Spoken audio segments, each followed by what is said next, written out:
चंदन चंचल जी का रिलीज हुआ एक और ख़तरनाक गाना। गाने का बोल है चिकन बिरयानी। तो आज हम इसी गाने के बारे में बात करने वाले हैं इस वीडियो में। तब वीडियो को लास्ट तक देखते रहे। और जो लोग भोजपुरी बुढ़ हंगामा चैनल को अभी तक सब्सक्राइब नहीं किए हैं वो लोग सब्सक्राइब कर लीजिए। चलिए वीडियो को शुरू करते हैं।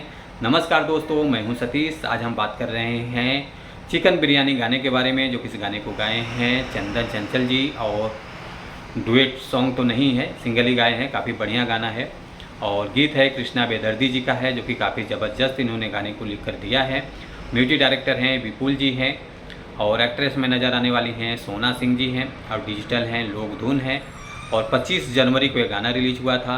तो आज 25 जनवरी को गाना रिलीज हुआ, तो आज है 27 जनवरी को मैं वीडियो शूट कर रहा हूँ। जो व्यूज़ आया हुआ है 4,58,000 प्लस व्यूज़ आया हुआ है। लाइक आया है 1,100 प्लस है। और कमेंट है 45। और ये गाना रिलीज हुआ है वेब म्यूजिक के यूट्यूब चैनल पर। गाना लॉन्च हुआ है। काफ़ी अच्छा चैनल है। इस चैनल बहुत अच्छे गाने रिलीज होते रहते हैं। तो आप लोग चैनल को भी सपोर्ट कीजिए और गाने को भी सपोर्ट कीजिए। Thank you so much.